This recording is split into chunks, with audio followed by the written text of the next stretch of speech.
aqui para mim, por favor. Hoje nós vamos falar de uma igreja chamada Sardes. É a carta à igreja de Sardes, capítulo 3. Essa foi a quinta carta, né?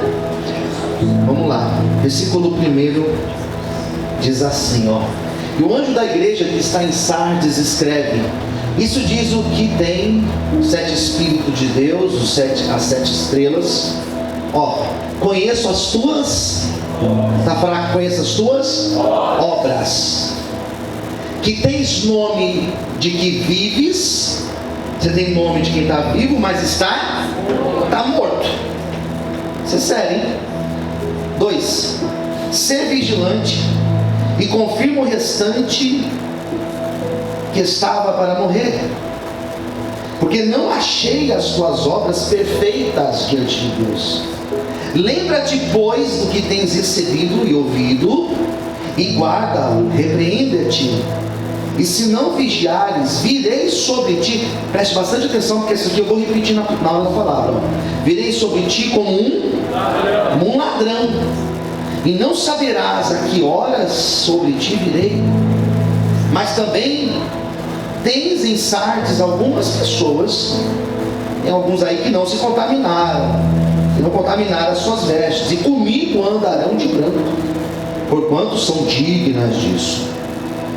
O que vencer será vestido de vestes brancas.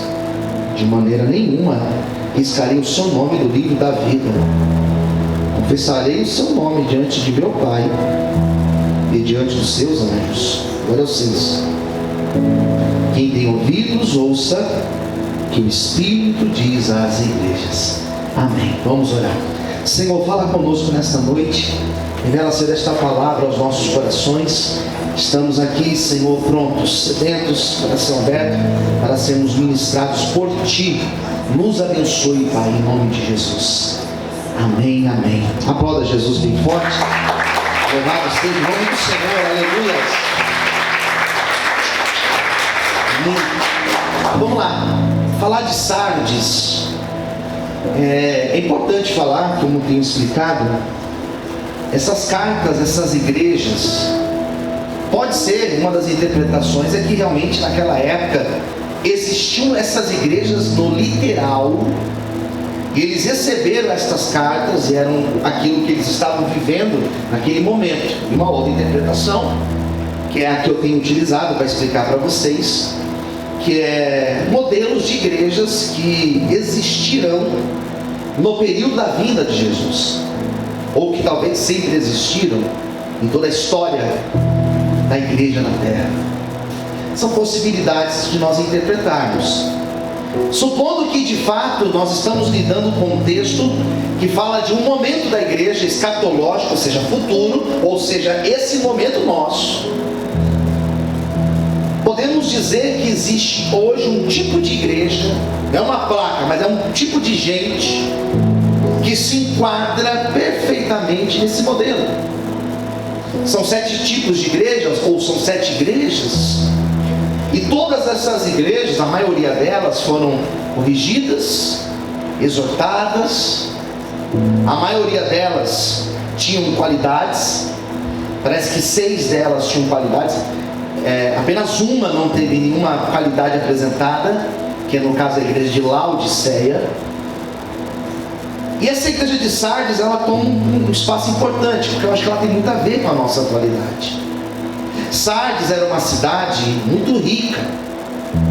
Sardes era uma cidade fortificada. Na época antiga existiam pelo menos 2 tipos de formas de você edificar uma cidade. A primeira forma era edificar cidades nos altos das montanhas. Ali ficavam seguras, né? Porque quem está em cima tem a visão privilegiada. Então antigamente eles construíam casas nos montes, e se elas não eram nos montes, eles construíam nos lugares baixos. E quando eles faziam as casas, as cidades nos lugares baixos, eles cercavam essa cidade. Então você veja, por exemplo, Jericó. Jericó era uma cidade fortificada. Mas por que ela era fortificada? Ela não estava no monte, ela estava embaixo, mas ela era cercada por muros. E não era um muro que nem a gente levanta hoje. Eram muros do tamanho dessa igreja. Eram muros que tinham casa em cima. Eram muros que davam para passar 2 caminhões, um de cada lado. Eram grandes. Jericó é uma cidade murada. Jerusalém é uma cidade murada. Você vê até hoje lá na cidade antiga, ela é cercada por muros. Sardes era uma cidade assim, fortificada. Alguns estudiosos dizem que era praticamente impossível invadir Sardes, porque além dela ser fortificada, nela existia uma base militar romana. Então ela era fortificada e lá dentro tinha um exército. Então era bem forte. Quem entendeu, diga amém. Era rica, porque era uma cidade de muito comércio. Era uma cidade que existiam muitos comerciantes nela. Era como a cidade de Jericó. Quando a Bíblia fala em Lucas 18, fala que o cego estava na porta da cidade, porque é um ponto estratégico, passava gente de dinheiro ali. A Bíblia fala em Lucas 19 que Zaqueu era rico, morava onde? Em Jericó. Então Jericó era uma cidade como Sardes, e Sardes ela também era dessa forma, era rica, era fortificada, mas ela tinha um sério problema. Era uma cidade muito idólatra. Então as pessoas iam buscar a Deus no domingo, né, que nem a gente está aqui hoje, daí na sexta-feira ia no terreiro tomar um passe. Tudo bagunçado, irmãos. Quem entendeu, diga amém. Era uma cidade que servia a Deus, mas o povo de lá, volta e meia, estava indo na Mãe de Santo, indo na cigana para ler a mão, consultando o horóscopo. Tem crente que gosta dessas coisas, né? Tem uns crentes que são bem místicos. Isso não é de Deus não, queridos. Então, era uma cidade que eles tinham a busca de Deus, eles buscavam a Deus, mas era uma igreja muito influenciada pelo mundo.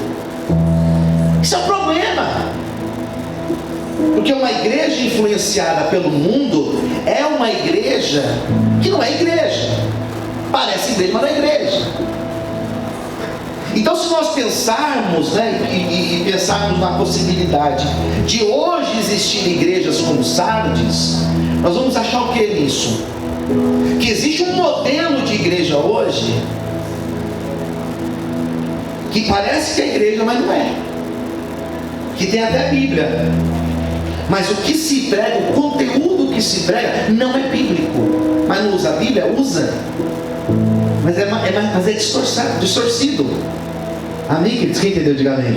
Até canta os louvores, até louva, mas é um negócio distorcido. Então nós estamos vivendo uma época da igreja onde nós encontramos em muitos lugares essas características de Sardes, que é uma igreja que as coisas do mundo estão influenciando ela. Então é mais ou menos você pensar no seguinte, ter o seguinte pensamento, né? Pensar o pensamento é difícil, né? Mas é você ter o seguinte pensamento: lá no mundo é normal e aqui na igreja também é normal. Isso não é verdade. Se lá no mundo é uma visão liberal, aberta, e é normal na sociedade, aqui não é normal, porque nós andamos conforme a palavra de Deus. Mas a igreja de Sardes era uma igreja que estava se adaptando ao mundo. Pastor, mas é normal, abre a cabeça, não é questão de abrir cabeça. Para a nossa sociedade existem muitas coisas, muitas práticas, elas são pecaminosas, mas são aceitas, não tem problema. A sociedade aceitar, não tem problema nenhum. A sociedade reivindicar, não tem problema nenhum. Mas pelo fato de lá ser normal, não significa que aqui é normal. Não somos nós que nos adaptamos ao mundo, é o mundo que tem que ser influenciado por nós. Quem entendeu, diga amém. A igreja de Sardes não influenciava, ela era influenciada pelaquela sociedade pecaminosa. Então, entra o texto, e aqui eu quero falar do texto. Daí então Jesus manda uma carta para esta igreja, dizendo o seguinte, eu vou pedir, a irmã André está lá em cima, tá, né? Então vamos caminhando aqui, tá, irmã André? Coloca no versículo 1. Primeira coisa que ele falou: bom, vocês têm até aparência de vivo, parece que vocês são vivos, mas vocês não estão vivos, vocês estão mortos. Quem entendeu, diga amém. Você parece que está vivo, mas está morto. E é claro que isso daqui, irmãos, é uma figura de linguagem. Não é um morto fisicamente. Aqui está falando de um morto espiritual. Parece que está vivo, mas está morto. Parece que está aí, mas é vazio.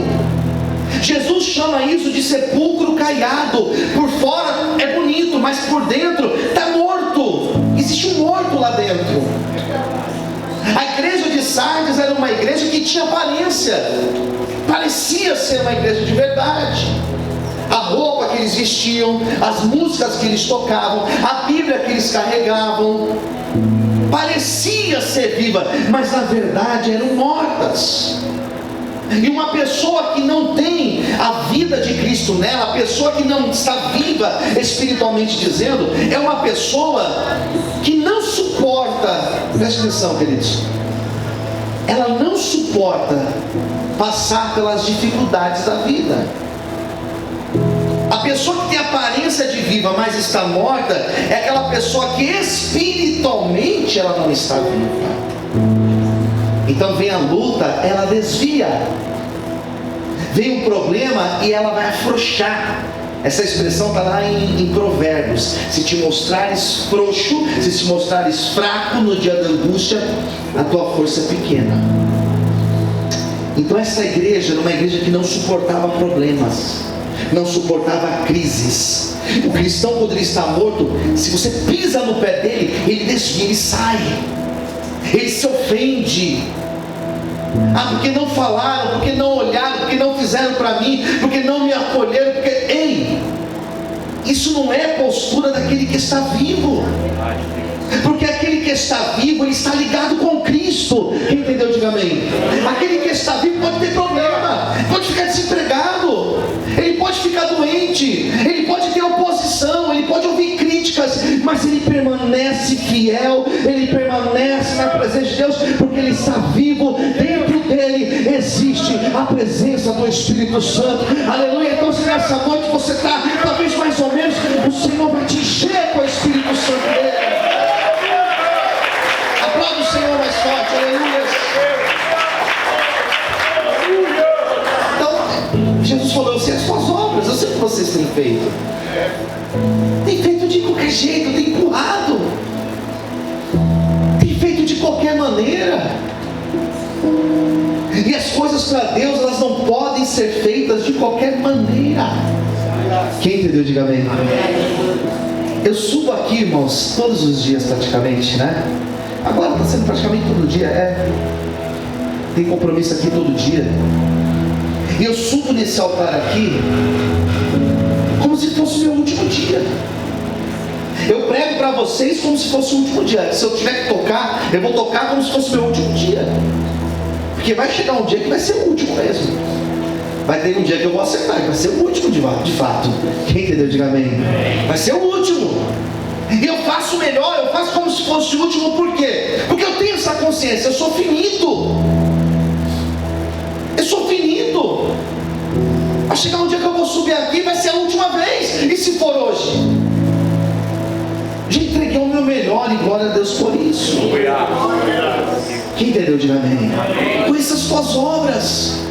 O Senhor conhece aquilo que nós temos feito, aquilo que nós deixamos de fazer, aquilo que por influência nós abrimos mão de fazer. Ele falou: eu conheço as tuas obras. Parece que está vivo, mas está morto. Daí vem o versículo 2, ó. Ser vigilante, fica atento, vigilante. E confirma os restantes que estão para morrer, porque não achei nas tuas obras perfeitas diante de Deus. 3. Põe 3 para minha irmã. Isso. Lembra-te, pois, do que tens recebido e ouvido. Preste atenção no que você tem recebido e ouvido. Olha qual foi a recomendação. Aquilo que vocês têm ouvido sendo ministrados, guarda-o e arrependa-te. Quem entendeu, diga amém. Ouça a palavra, guarda a palavra no seu coração, só que se arrependa. Nós estamos ouvindo as palavras, e vocês me ouvem sempre aqui, ouvem os demais obreiros e pastores. E às vezes ouve, acha interessante, acha bonito, acha talvez até inteligente o que é dito, mas se não tiver arrependimento, de nada adiantou. E toda pregação, pastor, tem que nos levar a arrependimento. Toda pregação nos leva a uma mudança. Toda palavra que vem de Deus leva uma transformação em nós. Quem entendeu, diga amém. Então essa palavra de hoje, ouça ela. Não apenas ouça, mas guarda no seu coração. Se arrependa, muda. Deixa o Espírito Santo agir na tua vida. Em nome de Jesus, aleluia. Glória a Deus. Arrependimento é mudança. Arrependimento é mudança. Quem entendeu, diga amém. Arrependimento é você voltar atrás, reconhecer que não é certo, que não é perfeito, que não acerta sempre, que não está tudo certo. Isso é arrependimento. Eu estou aqui em cima do altar falando para vocês hoje, mas não é porque eu sou perfeito, eu tenho um monte de coisa para me arrepender, um monte de coisas. Daí tem a segunda parte aqui do versículo, que é uma expressão que Paulo também usa. Ó, se não vigiares, virei sobre ti como um ladrão, e não saberás que hora sobre ti virei. Sabe o que Jesus está dizendo? Eu vou voltar como um ladrão. Paulo fala isso em primeira carta aos Tessalonicenses, no capítulo 5, do versículo 2, 3 e 4. Jesus vai voltar como um ladrão. Ladrão não avisa a hora. Ladrão não avisa para você, ó, vai ser amanhã, tal hora que eu estou chegando aí. Senão você ia trancar a tua casa. O ladrão simplesmente vem e faz o que ele tem que fazer. Jesus vai voltar como um ladrão, queridos. Pode ser que não seja hoje, pode ser que seja. Tudo já aconteceu para Jesus voltar, tudo já aconteceu. Quem entendeu, diga amém. Pode confiar no que eu estou te dizendo. Tudo já aconteceu, tudo. Pode ser hoje, mas talvez não pode ser hoje. Pode ser daqui a uma semana, ou daqui a 10 anos, não importa. O que nós precisamos ter consciência é que Ele pode voltar para nós hoje. Para nós. Hoje de manhã teve um casal aqui testemunhando um livramento de acidente de carro. O carro veio de frente e conseguiu tirar. Se bate, poderia ter morrido. O Júnior me contou de um livramento que teve, de uma perseguição policial e tiros, e numa dessa pode morrer, queridos. Nós estamos aqui, preste atenção, e nós não sabemos o dia de amanhã. Nós não sabemos o que será de nós daqui até a chegada da nossa casa. Essa semana aconteceu, estavam as pessoas no shopping e de repente o teto do shopping caiu. Ninguém esperava isso, irmãos. Quem concorda comigo, diga amém. Ninguém esperava, o teto caiu, o carro caiu lá dentro do shopping. Ninguém esperava isso. As coisas podem acontecer assim para nós. Quando a Bíblia fala que Jesus vai voltar igual ladrão, Ele está dizendo: fique atento, fica vigilante, porque a qualquer momento desse, Jesus pode vir buscar eu e você, e nós precisamos estar prontos para esse grande dia, que quando Ele nos chamar, nós estejamos prontos para sermos levados com Ele para a glória. Aleluia! Vamos aplaudir o Senhor mais forte. Aleluia! Aplaude o Senhor bem forte, glórias a Deus. Daí vem o versículo de número 5, né? Mas também tens em Sardes algumas pessoas. Na verdade não é algumas pessoas. Aqui está assim, olha. Algumas o quê? Está fraca. Algumas? Poucas pessoas. São poucos, mas tem. Que não contaminaram as suas vestes. Primeira coisa, são poucos. São poucos. Então existiam alguns, né, que não se contaminaram. A volta de Jesus está próxima, quem crê, diga amém. Poucos estarão prontos para esse dia. Poucos, aqui fala assim, que não contaminaram as suas vestes. Essa expressão vestes agora ela vai aparecer algumas vezes. E vestes aqui não é essa roupa nossa. Quando a Bíblia fala de vestes, ela está falando da condição espiritual da pessoa. Por isso que existem textos que falam que tal pessoa rasgou as suas vestes. Isso era literal, eles rasgavam as vestes. Hoje, quando nós falamos rasgar as vestes, eu fui no culto e eu rasguei as minhas vestes. Não significa que você rasgou, sentou e rasgou a calça, rasgou a camisa, não é isso. Rasgar as vestes é você se derramar na presença de Deus. Aqui fala que as vestes estavam contaminadas. Não é que elas estavam sujas porque usou, não é isso. O contaminar aqui é suja, é manchada pelo pecado. O texto fala: alguns não mancharam as suas vestes. E esses aí que não mancharam as suas vestes, naquele grande dia, comigo andarão vestidos de branco, porquanto são dignos disso. Quem entendeu, diga amém. Não significa, essas roupas nossas aqui.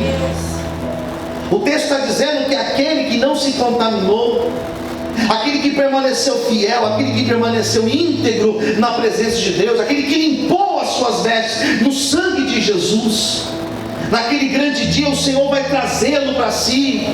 E esses daí andarão com o Senhor. Percebe que a promessa de Deus, quando nós andamos na presença dEle, quando nós vivemos para Deus, posso ouvir um amém, queridos?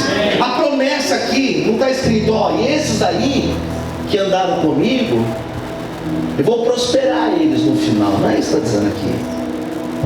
Esses que andaram comigo, eles serão os mais bem-sucedidos da terra. Ei, não é isso que está dizendo.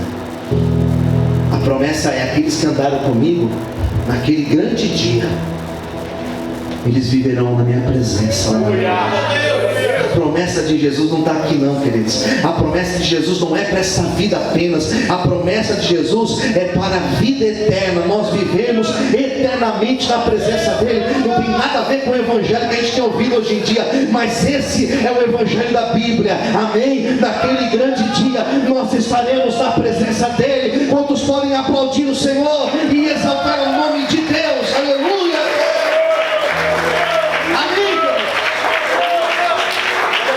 Põe no 5 para mim.